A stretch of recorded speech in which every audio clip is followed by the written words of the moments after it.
ان راتوں میں آپ صلی اللہ علیہ وسلم خود بھی بیدار رہتے اور اپنے اہل و عیال کو بھی بیدار۔ اس کا مقام یہ ہے کہ ہم مسلمان آج کے دور کے ایسے ہیں کہ جیسے جیسے رمضان مبارک کا مہینہ گزرتا چار ہیں، تہجد، تراویح، قیام رمضان، قیام اللیل،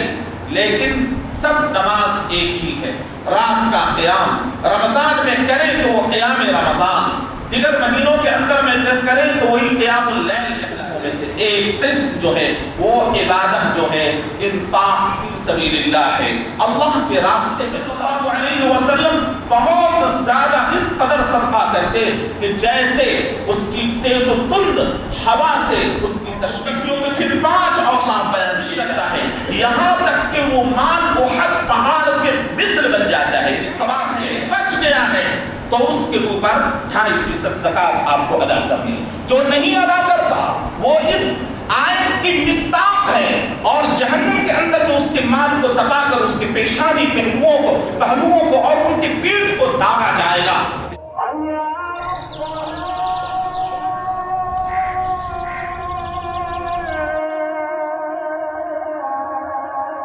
ان الحمد لله نحمده ونستعينه ونستغفره ونعوذ بالله من شرور انفسنا ومن سيئات اعمالنا، من يهده الله فلا مضل له ومن يضلل فلا هادي له،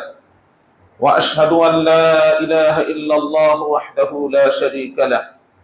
واشهد ان محمدا عبده ورسوله، اما بعد فإن خير الحديث كتاب الله، وخير الهدي هدي محمد صلى الله عليه وسلم، وشر الأمور محدثاتها، وكل محدثة بدعة، وكل بدعة ضلالة، وكل ضلالة في النار۔ أعوذ بالله السميع العليم من الشيطان الرجيم، من همزه ونفخه ونفثه، بسم الله الرحمن الرحيم۔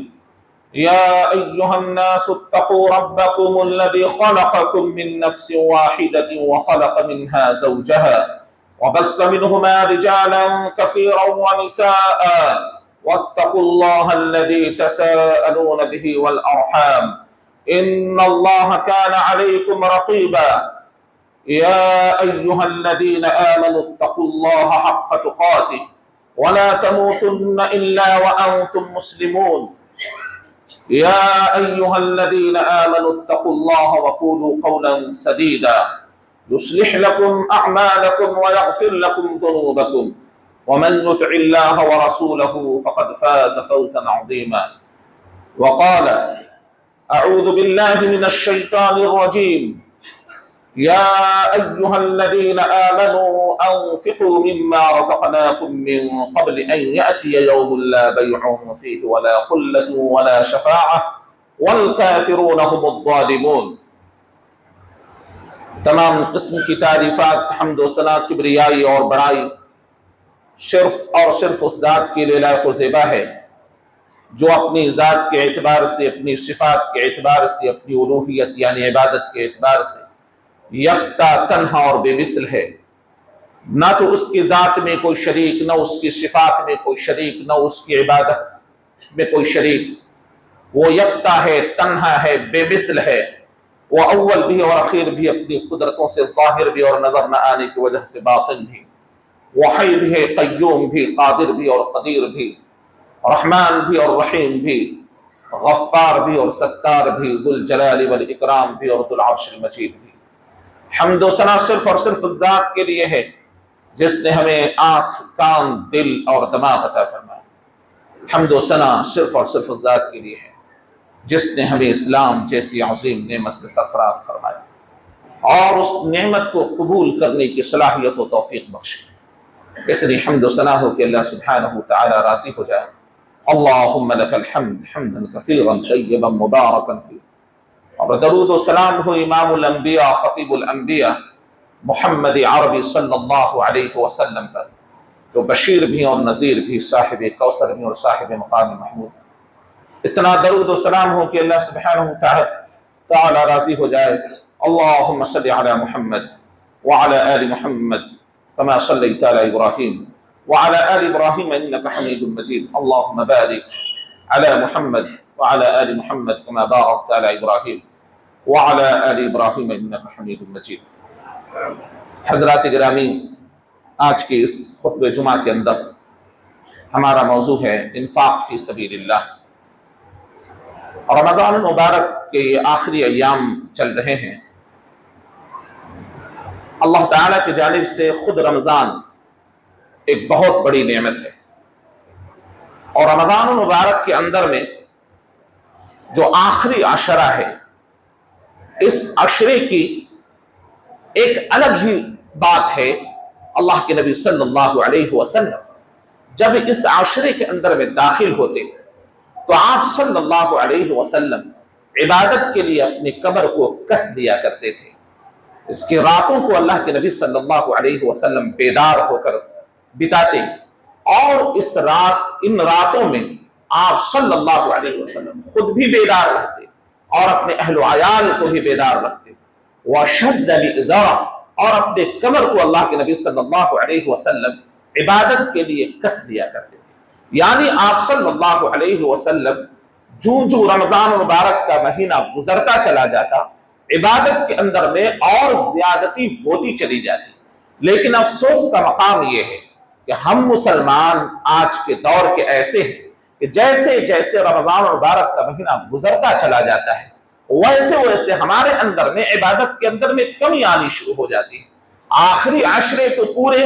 مارکیٹ کے نظر ہو جاتے ہیں. لہذا اس عشرے کے اندر میں اگر بہت ہم نے کچھ کر لیا تو رات میں کسی امام کے پیچھے کھڑے ہو کر قیام اللیل کا اہتمام کر لیا، جس کو توفیق مل جائے. ورنہ اس سے زیادہ اور کچھ اس عشرے کے بارے میں ہم لوگ نہیں سوچتے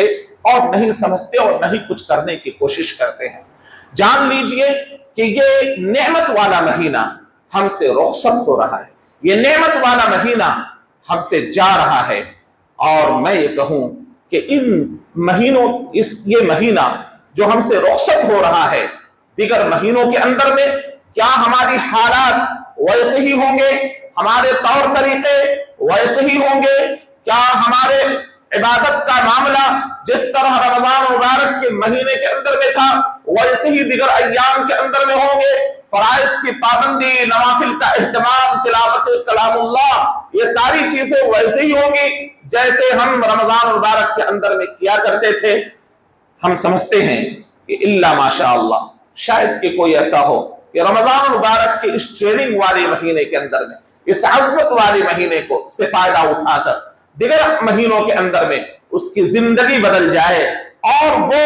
اللہ تبارک و تعالیٰ کا واقعی مطیع اور فرما بردار اور متقی بن کر زندگی گزارے، جو کہ رمضان مبارک کے روزے کی فرضیت کا اصل مقصد ہے کہ انسان اللہ تبارک و تعالیٰ کا تقوی اختیار کرتا ہے، تقوی کی صفت اس کے اندر میں پیدا ہو جاتی ہے. اسی مقصد کے خاطر اللہ تبارک و تعالیٰ نے ہمارے اوپر ایک مہینے کے روزے فرض کیے ہیں. کتب علیکم الصیام کما کتب علی الذین من قبلکم لعلکم تتقون، تم سے پہلے بھی روزے فرض کیے تھے تاکہ تم کیا بن جاؤ؟ متقی بن جاؤ. تمہارے اوپر اللہ نے روزے فرض کیے، تم سے پہلے بھی روزے فرض کیے تھے، اور مقصد یہ تھا کہ تمہارے اندر میں تقوی آ جائے. تو کیا ہمارے اندر میں تقوی کی صفت موجود ہے؟ کیا ہمارے اندر میں تقوی موجود ہے؟ کیا تقوی کی صفت کچھ ہمارے اندر میں رمضان مبارک کے روزے رکھنے سے اس صفت کے ہم سے متصف ہوئے ہیں؟ کیا ہمارے اندر ان اوصاف کا داخلہ ہوا ہے جو رمضان مبارک کا اصل مقصد تھا، روزے کی فرضیت کا اصل مقصد تھا؟ اللہ کے نبی صلی اللہ علیہ وسلم فرماتے ہیں کہ جس شخص نے رمضان مبارک کے مہینے کے اندر میں روزے رکھے، اللہ کے اوپر ایمان لا کر ثواب کی امید کے ساتھ، من صام رمضان ایمانا واحتسابا غفر له ما تقدم من ذنبه، اس کے پچھلے تمام گناہ بخش دیے گئے. پھر اسی طرح اللہ کے نبی صلی اللہ علیہ وسلم کی ایک اور حدیث کہ من قام رمضان ایمانا واحتسابا غفر له ما تقدم من ذنبه، کہ جس کسی شخص نے رمضان مبارک کی راتوں کا قیام کیا، تہجد میں گزارے، تراویح کے اندر میں گزارے. تراویح، قیام رمضان، قیام اللیل نام 4 ہیں، تہجد، تراویح، قیام رمضان، قیام اللیل، لیکن سب نماز ایک ہی ہے. رات کا قیام رمضان میں کریں تو وہ قیام رمضان، دیگر مہینوں کے اندر میں کریں تو وہی قیام اللیل کہلاتا ہے۔ تو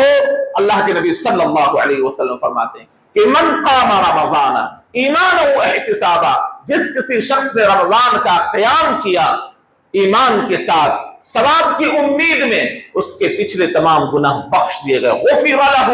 ما تقدم من ذنبہ، ایمان کے ساتھ اور ثواب کی امید کے ساتھ میں اتنی بڑی نعمت ہم سے رخصت ہو رہی ہے، جس کے دن کی حالات تو یہ تھے، رات کے حالات یہ تھے۔ ہاں اس مہینے کے اندر میں کچھ اور عبادت بھی ہے جس کو ہم، جیسے عبادت بدنی جس کو ہم انجام دے رہے ہیں صیام کے ذریعے، قیام کے ذریعے، جو ہم عبادت بدنی انجام دے رہے ہیں، بدنی عبادت اعضاء و جوارح سے اپنے رب کی عبادت ہم کرتے ہیں۔ علامہ امام ابن تیمیہ رحمۃ اللہ علیہ نے عبادت کی تعریف اس انداز میں کی ہے، العبادہ اسم جامع لکل ما يحبه اللہ ويرضاه من الاقوال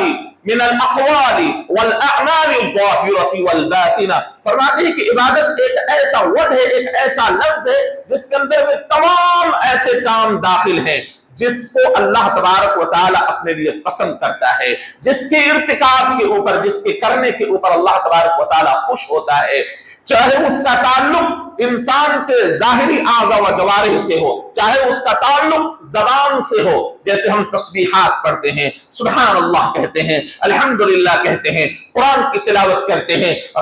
نماز کے حالات، نماز کے اندر ہم اللہ تبارک و تعالیٰ کی تعریف و تسبیح بیان کرتے ہیں، جس کو اپنے لیے اللہ تبارک و تعالیٰ پسند کرتا ہے، جس کے ارتکاب کے اوپر اللہ تبارک و تعالیٰ خوش ہوتا ہے، چاہے اس کا تعلق جسمانی اعضاء و جوارح سے ہو، نماز کے اندر میں جو ہماری ہیئت ہوتی ہے، قیام کا کرنا، رکوع کا کرنا، سجود کا کرنا، ان تمام اعضاء و جوارح کے حرکات و سکنات کو اللہ تبارک و تعالیٰ اپنے لیے پسند کرتا ہے، اور اپنے نبی صلی اللہ علیہ وسلم کے ذریعے ہمیں یہ طریقہ، یہ آداب اور یہ طریقہ عبادت کا اللہ کے نبی صلی اللہ علیہ وسلم کے ذریعے گویا سکھلا دیا گیا، بتلا دیا گیا کہ ہم اپنے رب کی عبادت بدنی، قولی و فعلی کس طرح ہم انجام دیں گے، وہ ہم اسی طریقے سے عبادت کی قسموں میں سے ایک قسم جو ہے وہ عبادت جو ہے انفاق فی سبیل اللہ ہے، اللہ کے راستے میں خرچ کرنا۔ اللہ کے نبی صلی اللہ علیہ وسلم کا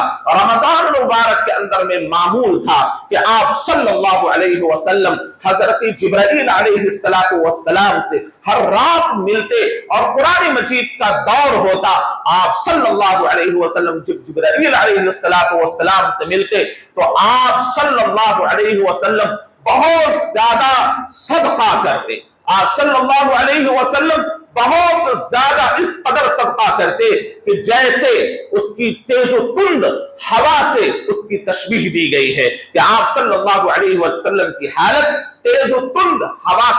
کی طرح ہو جاتی، اس طرح۔ تو اس مہینے کے اندر میں جس طرح اللہ تبارک و تعالیٰ کو عبادت بدنی مقصود ہے، اسی طریقے سے اللہ تبارک و تعالیٰ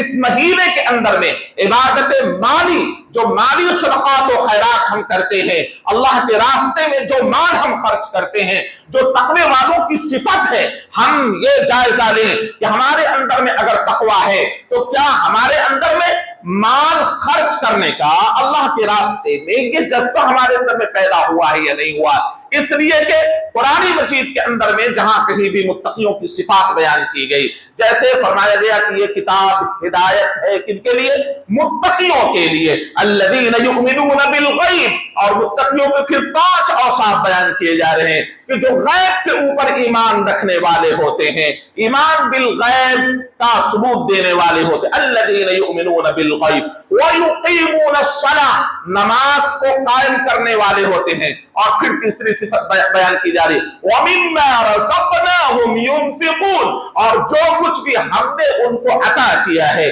دیا ہے، اس میں سے وہ خرچ کرتے، جو کچھ بھی دیا ہے، تھوڑا دیا ہے، تھوڑے میں سے تھوڑا خرچ کرتے ہیں۔ وَمِمَّا رَزَقْنَاهُمْ يُنْفِقُونَ، بات کیا ہو رہی ہے؟ صدقہ فریضہ کی نہیں ہو رہی ہے، نوافل صدقات و خیرات کی بھی ہو رہی ہے۔ اس کے اندر میں وہ تمام امور داخل ہیں جو فریضہ بھی ہے، اور ساتھ ساتھ جو نفلی صدقات وغیرہ جو اللہ نے ہم کو عطا کیا ہے تھوڑا عطا کیا، تھوڑے ہی میں سے تھوڑا ہم اللہ کے راستے میں بھی خرچ کرتے ہیں۔ وَمِمَّا رَزَقْنَاهُمْ يُنْفِقُونَ وَالَّذِينَ يُؤْمِنُونَ بِمَا أُنزِلَ إِلَيْكَ وَمَا أُنزِلَ مِن قَبْلِكَ وَبِالْآخِرَةِ هُمْ يُوقِنُونَ، اور جو ایمان رکھتے ہیں جو کچھ بھی آپ کے اوپر نازل کیا گیا اور جو آپ سے پہلے جو کتابیں نازل کی گئی ان کے اوپر اور آخرت کے دن کے اوپر مکمل طور پر یقین رکھتے ہیں، یہی لوگ اصل معنوں میں اپنے رب کی ہدایت پر ہیں، اور یہی لوگ اصل معنوں میں کامیاب و کامران ہونے والے ہیں۔ دنیا اور آخرت کی کامیابی انہی کو نصیب ہونے والی ہے۔ تو یہاں پر 5 اوصاف بیان کیے گئے، ان میں سے ہم دیکھ رہے ہیں کہ وَمِمَّا رَزَقْنَاهُمْ يُنْفِقُونَ، یہ متقیوں کی صفت ہے۔ اور ایک جگہ فرمایا گیا کہ جنت تیار کی گئی ہے متقیوں کے لیے، وَسَارِعُوا إِلَى مَغْفِرَةٍ مِّن رَّبِّكُمْ وَجَنَّةٍ عَرْضُهَا السَّمَاوَاتُ وَالْأَرْضُ، دوڑو اس جنت کی طرف جس کی عرض آسمان و زمین ہے، اللہ کی مغفرت اور اس کی جنت کی طرف لپٹو، دوڑو، صحیح کرو، اس کے لیے کوشش کرو۔ سارعوا الى مغفرۃ من ربکم وجنۃ عرضها السماوات والارض، اور اس جنت کی طرف دوڑو جس کی چوڑائی زمین و آسمان ہے، عرضها السماوات والارض، جو تیار کی گئی ہے جنت کن کے لیے؟ وعدت للمتقین، متقیوں کے لیے، جو متقی ہیں، جو پرہیزگار ہیں ان کے لیے۔ اور پھر اس کے بعد میں ان کی صفت بیان کی جا رہی ہے، الذین ينفقون فی السراء والضراء والکاظمین الغیظ والعافین عن الناس واللہ یحب المحسنین۔ اور پھر یہ بات کہی جا رہی ہے جو خرچ کرتے ہیں تنگ حالی میں بھی، تنگی سے گزر رہے ہیں پھر بھی اللہ کے راستے میں خرچ کرتے ہیں، اور خوشحالی میں بھی، السراء خوشحالی میں بھی، والضراء اور تنگی میں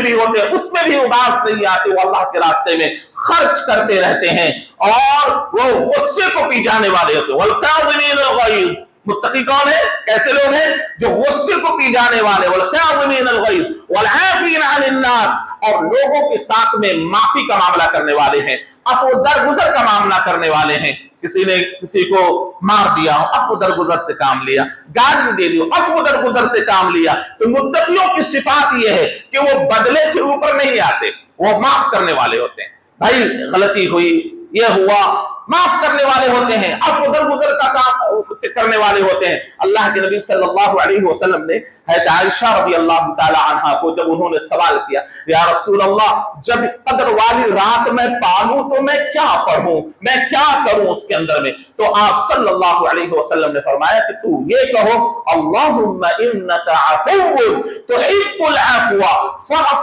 عنی، فرمایا کہ تو یہ کہ اللہم انک عفو، اے اللہ تو عفو درگزر کرنے والا ہے، لہذا اے اللہ میرے ساتھ میں عفو درگزر کا معاملہ فرما، عفو درگزر کو تو پسند کرتا ہے، میرے ساتھ میں عفو درگزر کا معاملہ فرما، اے اللہ تو معاف کرنے والا ہے، معافی کو پسند کرتا ہے، اے اللہ ہمیں معاف فرما۔ یہ دعا سکھلائی تو عفو درگزر کرنا، والعافین عن الناس واللہ یحب المحسنین، اور اللہ تبارک و تعالی ایسے ہی نیکوکاروں کو اللہ تبارک و تعالی پسند کرتا ہے۔ پتا ہے جب ہم کوئی مال اللہ کے راستے میں خرچ کرتے ہیں،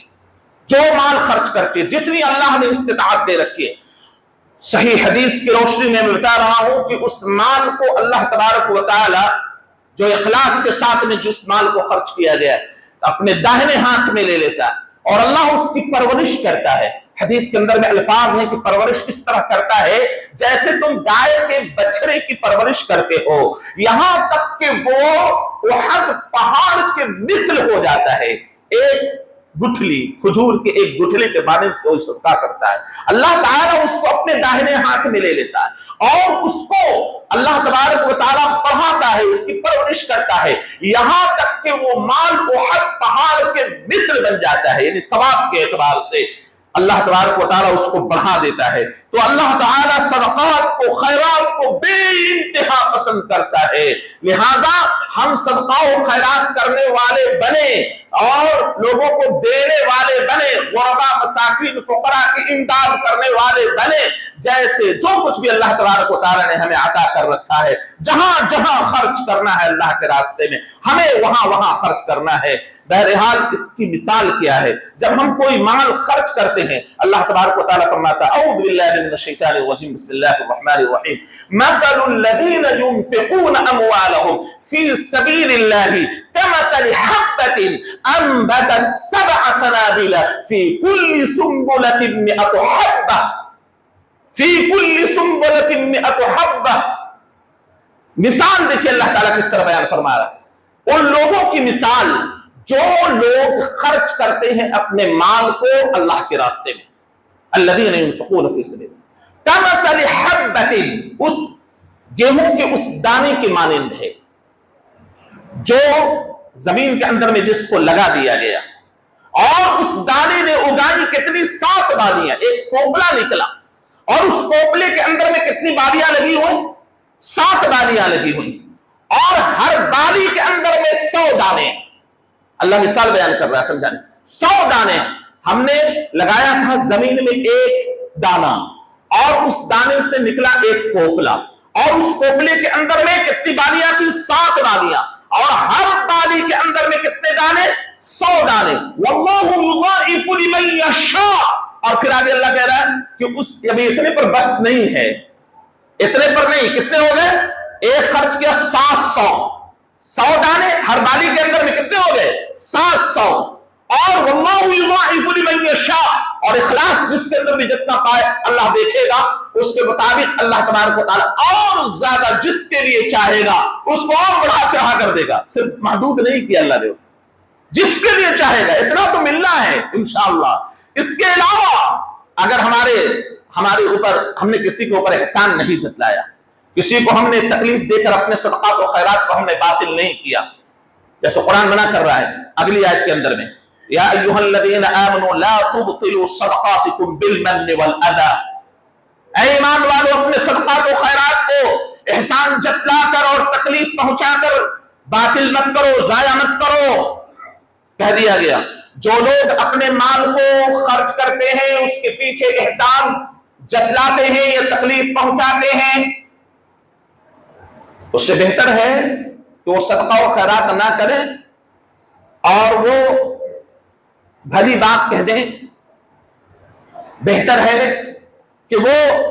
اس لیے کہ اگر وہ احسان جتلاتے ہیں، تکلیف پہنچاتے ہیں تو ان کا وہ صدقہ و خیرات باطل ہو جاتا ہے۔ قرآن نے صاف کہہ دیا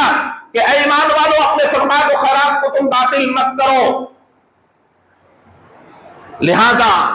جو ہم خرچ کرتے ہیں اللہ تبارک و تعالیٰ 700 گنا اور اس سے بھی زیادہ کہیں بڑھا چڑھا کر جس کو چاہتا ہے اللہ تبارک و تعالیٰ عطا کرتا ہے۔ واللہ واسع علیم، اور اللہ تبارک و تعالیٰ خوب وسعت والا ہے، خوب عطا کرتا ہے، خوب جاننے والا ہے کس کو دینا ہے کس کو نہیں دینا ہے، تو کس کے اندر میں اخلاص پایا جا رہا ہے، کس کے اندر میں اخلاص نہیں ہے، کس کو زیادہ بڑھا چڑھا کر دینا ہے کس کو نہیں دینا ہے، کون احسان جتلاتا ہے کون تکلیفیں پہنچاتا ہے، سب اللہ تبارک و تعالیٰ جاننے والا ہے۔ اس لیے آگے کہہ دیا گیا کہ اللہ بخوبی علم ہے اللہ تبارک و تعالیٰ کو، تم کیا خرچ کر رہے ہو، کتنا خرچ کر رہے ہو، کس نیت کے ساتھ میں خرچ کر رہے ہو، کہیں ریاء نمود تو نہیں ہے تمہارے اندر، دکھلاوا تو نہیں ہے، جیسا کہ اس زمانے کے اندر میں منافقین جب اپنے مال کو خرچ کیا کرتے تھے تو دکھلاوا کیا کرتے تھے۔ عمومی طور پر لوگوں کے اندر میں یہ صفت آ جاتی ہے کہ جب کسی کو مال دیتے ہیں یا مال خرچ کرتے ہیں اللہ کے راستے میں عطا کرتے ہیں تو تھوڑا کبر آ جاتا ہے، ہم نے دیا اور ہم نے یہ کیا اور ہم نے بنایا اور ہم نے یہ کیا، ہم نے اللہ کے راستے میں اتنا کچھ کیا۔ یہ سب کرنے کی ضرورت نہیں ہے، ورنہ آپ کے صدقات و خیرات سب باطل ہو جائیں گے۔ یہ منافقوں کی صفت تھی، اہل ایمان کی یہ صفت نہیں تھی کہ وہ صدقہ کرے اور ریاء نمود سے کام لے، پھر